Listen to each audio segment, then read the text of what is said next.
होता है। और भारत वात प्रकृति का देश है। देशों की प्रकृति होती है वात प्रकृति, क्योंकि गर्मी है, ज्यादा इलाके में गर्मी है, वात प्रकृति का देश है, रुक्ष देश है।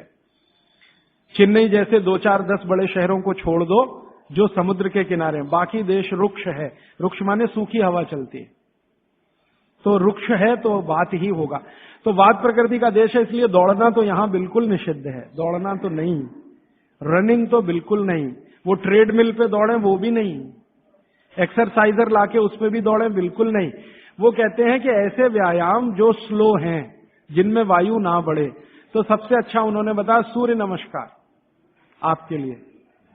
अब आप चाहे आसन के रूप में माने या उसको व्यायाम के रूप में माने, तो सूर्य नमस्कार आपके लिए सबसे अच्छा है। तो आप सीख लें सूर्य नमस्कार, किसी ने सीखा है वो दूसरे को सिखा दे, नहीं तो इस पर अलग से एक आप सेशन कर सकते हैं सूर्य नमस्कार।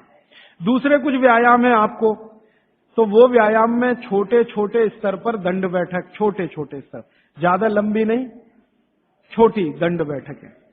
और छोटे छोटे स्तर के कोई भी व्यायाम जिसमें बहुत तेजी से पसीना ना निकले, सीधी सी बात, घर में हो तो बहुत अच्छा। अब वैसे माताओं को तो वाघभट्ट जी कहते हैं कि व्यायाम की अतिरिक्त जरूरत ही नहीं है। अगर वो रसोई घर के भोजन में लगी हैं तो बहुत सारे व्यायाम आपके वहीं हो रहे हैं। जैसे चक्की चला रहे हैं तो बहुत अच्छा है, सिलबट्टे पे चटनी बना रहे हैं तो बहुत अच्छा है। आप कहेंगे हम करते नहीं है, मैं प्रेरणा दे रहा हूं, करने लगे आप।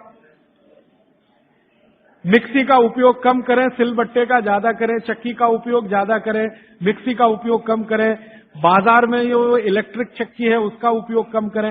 वो मैं पहले भी बोल चुका था, अभी भी बोल रहा हूं कि आप चक्की को चला के आटा पीसेंगे, उसकी क्वालिटी बहुत बेहतरीन होने ही वाली है, क्योंकि इसमें घर्षण कम है। और घर्षण कम है ना, तो अनाज धीरे धीरे पिसेगा, और अनाज धीरे पिसेगा तो टेम्परेचर नहीं बढ़ेगा। और वात वाले देश में टेम्परेचर बढ़ना नहीं किसी भी चीज का। और आप इलेक्ट्रिक चक्की में पिसवाएंगे ना, बहुत तेज घर्षण है, तो अनाज में नाश हो जाएगा, पौष्टिकता कम होने ही वाली है। तो हाथ की चक्की का खा के देख लीजिए एक रोटी, और ये बिजली वाली चक्की का खा के देख लीजिए एक रोटी, एक ही मिनट में अंतर पता चल जाए। तो अगर आप करें तो अच्छा है। फिर आप कहेंगे जी चक्की मिलती नहीं। मैंने चेन्नई में देखा 2 लोगों को जो चक्की बना के देंगे, आप अगर उनको ऑर्डर दें तो। पत्थर वाले लोग यहां हैं, मैं 6 दिन से यहां घूम रहा हूं, सड़क पर दिखाई दिए, तो सिलबट्टा तो है उनके पास, चक्की नहीं है। क्यों नहीं है? वो कहते हैं कोई लेता नहीं तो क्या बनाएं, आप लेंगे तो बनाएंगे।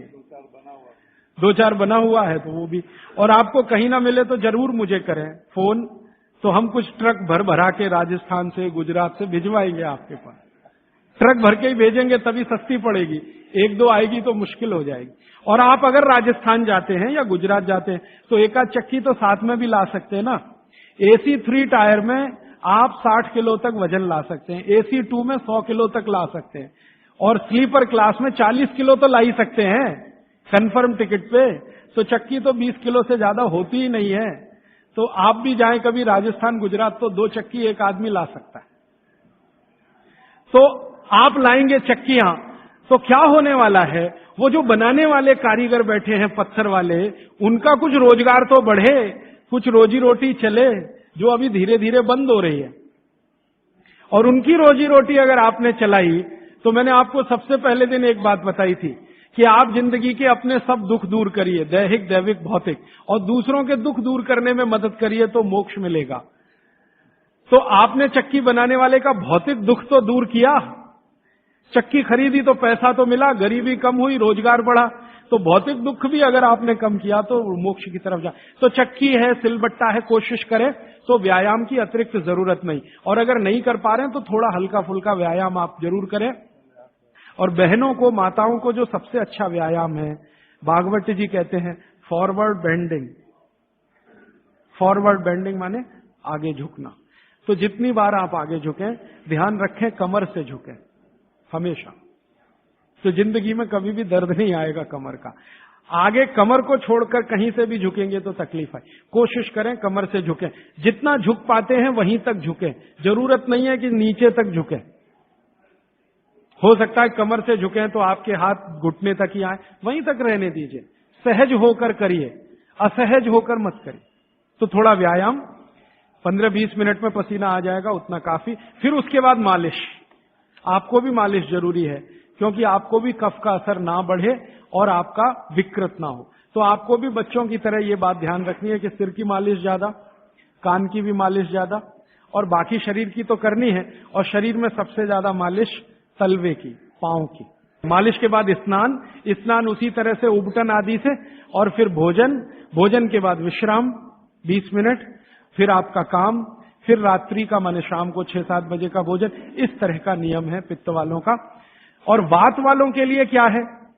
जिनकी उम्र 60 के ऊपर है उनके लिए बागवती जी कहते हैं व्यायाम निषेध। जैसे बच्चों को निषेध वैसे उनको निषेध। उनके लिए मालिश बहुत जरूरी, जैसे बच्चों की वैसे वात वालों की। माने बुजुर्ग लोगों को मालिश बहुत जरूरी है, व्यायाम से भी ज्यादा। और मालिश करते समय ध्यान रखना है, सिर तलवे 2 चीज है, और कान भी। तो मालिश आप करें, व्यायाम करें तो बहुत ही हल्का फुल्का करें। लेकिन ये नियम बागवती जी ने नहीं बताया कि आप व्यायाम तब तक करें जब तक बगल में पसीना ना आए, क्योंकि एक उम्र के बाद पसीना बहुत कम हो जाता है। तो हो सकता है 1 घंटे तक भी ना आए और आप करते रहे। ये पित्त और कफ वालों के लिए है, सिर्फ वात वालों के लिए। तो वात वाले तो जीवन में जितने आराम से रह सकें। वैसे तो वात वालों के लिए बागवती जी कहते हैं कि उनको तो एक ही काम है, वो है दिशा निर्देश। बुजुर्गों का एक ही काम है कि घर में बैठे हैं और दिशा निर्देश दे रहे हैं, ऐसा मत करो, ऐसा करो, ऐसा मत करो, क्योंकि उन्होंने जीवन का सारा अनुभव ले लिया और वो अनुभव को मिलाकर आपको दिशा निर्देश कर रहे हैं। बाकी अपना पूजा पाठ, भक्ति वगैरह ज्यादा, क्योंकि इसमें मूवमेंट, बागवती जी बोलते हैं कि वात के लोगों को मूवमेंट सबसे कम होने चाहिए। तो ज्यादा भाग दौड़ नहीं, ज्यादा इधर उधर नहीं, आराम से सहजता से जितना होता है अपने शरीर को बचाते हुए उतना। तो मैंने कोशिश की कि आपको 1-1.25 घंटे में तीनों प्रकृति के लोगों की दिनचर्या बता सकूं। अब 30 तारीख को मैं थोड़ा कंक्लूड करूंगा तो कुछ बातें इसमें आ जाएंगी। अभी मेरा आपको विनम्र निवेदन है कि आप चाहें तो प्रश्न पूछें, लेकिन निवेदन दूसरा है कि जब तक प्रश्न का सत्र चले 10-15 मिनट कोई ना उठे, क्योंकि हो सकता है कि किसी ने जो प्रश्न पूछा वो आपके लिए भी बहुत काम का हो। मेरे पास एक स्लिप आ गई है, लिख के जरा इसको मैं बता दूं। मनुष्य के मूत्र का महत्व क्या? ये प्रश्न है। कल मैंने गोमूत्र का महत्व बताया था ना, तो मनुष्य के मूत्र का महत्व क्या? मनुष्य का मूत्र भी औषधि के रूप में काम आता है, और भागवत चिकित्सा में उसके लिए 2 सूत्र हैं। उन सूत्रों के अनुसार आप मनुष्य मूत्र पी सकते हैं, माने अपना स्वयं का मूत्र पी सकते हैं। लेकिन उसकी एक कंडीशन है। कंडीशन यह है कि आप संपूर्ण शाकाहारी होने चाहिए। संपूर्ण शाकाहारी माने मांस ना खाएं, मदिरा ना पिए, और आप ये जो है अंडे वंडा ना खाएं, तो आप अपना स्वयं का मूत्र भी उपयोग में ले सकते हैं। आपका जो मूत्र है और गाय का मूत्र है, फिर आपके मन में प्रश्न आएगा दोनों में क्या? तो भागवती जी ने बहुत स्पष्ट कहा, हमेशा गाय का मूत्र मनुष्य मूत्र से अच्छा। अगर गाय का मूत्र आसानी से उपलब्ध है तो वो पिए, नहीं उपलब्ध है तो आप स्वयं का मूत्र भी पी सकते हैं। अब स्वयं के मूत्र में वो कहते हैं कि सवेरे सवेरे जब सोकर उठें और पहला मूत्र हो वही उपयोगी है, बाकी दिन भर का नहीं। उठें और पहला मूत्र, और पहले मूत्र को भी कलेक्ट करने की विधि उन्होंने बताई है। वो विधि क्या है कि आप मूत्र करना शुरू करें तो पहला थोड़ा छोड़ें, शुरू का 2, 4, 5 मिलीलीटर 10 मिलीलीटर तक छोड़ें, और अंत का बिल्कुल छोड़ें, बीच वाला यही आप पी सकते हैं। तो आप बोलेंगे किस किस बीमारी में काम आएगा? कम से कम आपका स्वयं मूत्र 100 से 103 बीमारियों में काम आएगा। वात की बीमारियां और कफ की बीमारियों में बहुत काम आएगा, पित्त की बीमारियों में भी काम आता, थोड़ा कम आएगा। और उसके साथ आयुर्वेद की कुछ औषधियों का अगर कॉम्बिनेशन करें तो वो बहुत ही अच्छा है। अभी इतना ही कहता हूं, अगर विस्तार से सुनना हो तो फिर कोई एक्स्ट्रा सेशन हम करें तो अच्छा होगा।